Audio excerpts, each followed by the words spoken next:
Reka ngusuhuze kandi nkwifurize kugubwa neza muri rusange. Iyi ni Gikundiro TV show. Uyu munsi rero tugiye kurebera hamwe umuti uvura amenyo cyangwa se amenyo yabaye umuhondo, ahangaha akaza kuba umweru. Ese ni gute wabikora kugira ngo aya menyo maze wiborose ahinduke umweru? Ariko nanone kandi nyuma y'iyi video ndaza kubabwira umuti ushobora kuvura amenyo amwe akurya cyane, cyangwa se amwe asa nkaho yarohotse, nanone kandi cyangwa se amwe akuryamo ifumbi. Ahangaha ndaza kubakopeza umuti muzajya mukoresha nyuma y'iyi video. Uyu munsi tuje mu bijyanye na video nanone kandi yo kuba amenyo yarabaye umuhondo, neza ukaba wayagira umweru dede nk'uko yavutse. Ese wabikora ute? Mwese rero ndabasuhuje. Hasi aho kandi icyo nabisabira ni kimwe gusa, mujye muduha comment ya video tuzakoraho ubutaha, dore kuko ubu niho byiza cyane. Iyo mumpaye video nyinshi, iyo mumpaye comment nyinshi, njye mbasha kuba narebamo video dukora nziza kandi y'abantu bagiye bahuriraho nta kibazo, biremewe.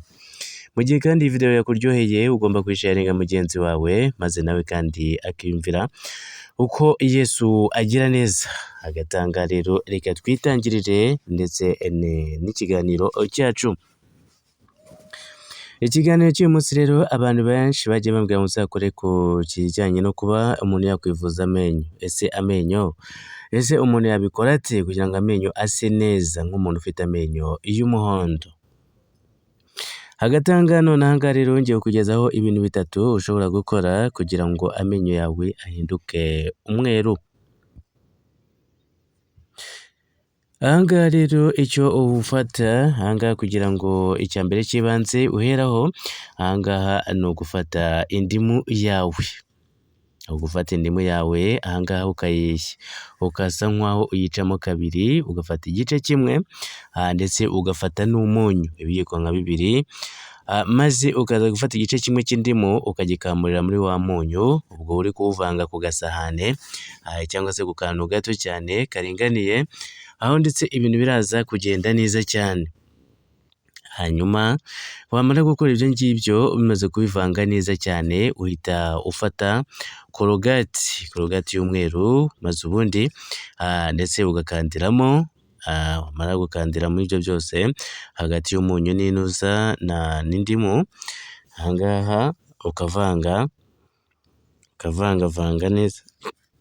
neza cyane. Wamara kuvanga neza ukareba ko bimeze fresh, ukavanga neza witonze. Ubundi wamara kuvanga neza cyane, ubundi icyo gihe ufata korogati yawe, ufata uburoso busanzwe, ugakozamo, ukiborosa rimwe ku munsi.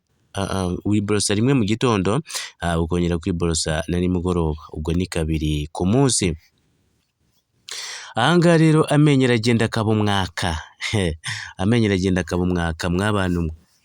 Maze aha ngaha iyo amaze kuba umwaka rwose ugira ngo ni ibindi bindi uwasizemo. Amenyo aba umweru cyane, iyo korogati ivanzemo uwo muti aha ngaha ituma umuntu atazana impumuro mbi. Aha ngaha nicyo bisobanuye cyane. Indimu nayo kandi hari vitamini ikubiyemo cyane, byose rero bikagenda byungikanya, maze ubundi ibintu bikagenda neza cyane. Ariko abantu benshi cyane rero aha ngaha bari barifuje kujya bambaza ibyo ngibyo, nkaba mbazaniye umuti mwiza cyane, ndetse kandi uryoheye amaso. Ni umuti rwose kabisa, rwose bya bindi byo gusekana ipfunwe bihita bivaho, ukajya useka neza nk'abandi bakiresha. Ibintu bikagenda neza cyane ndetse kandi wemye, nta kibazo ufite, nta n'icyo wikanga. Ariko iyo ufite amenyo y'umuhondo ntabwo ushobora guseka, ntibishoboka, kuko uba wikanga kandi ufite n'ipfunwe uvuga uti urabona nanitse imyumbati yanjye biragenda bite? Ese aha ngaha nzakora iki ngo kugira ngo bigende neza? Umuti rero ukaba wawumvishe neza cyane.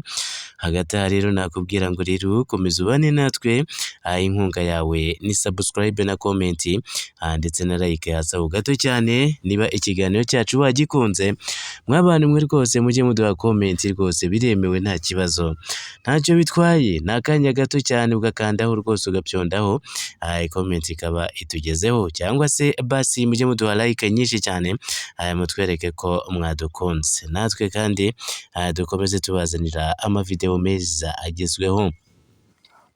Ariko nanone ku bantu bigeze kumbwira ko ngo barwaye amenyo abarya cyane, ndetse kandi bamwe ngo akaba yaragiye aroboka, ahangaha iyo ushaka kwivuza aya menyo ukuntu bikora mu muti wa kinyarwanda, ufata udushyimbo tw'inkore, nta foto yatwo nazanye ariko ubutaha nongera kubikoraho nzayizana. Ufata udushyimbo tw'inkore ukatwanika tukuma, twamara kuma ugafata ugasekura akavamo agafu katwo, ako gafu rero niko ugenda uhomamo mu menyo yarobotse gake gake cyane.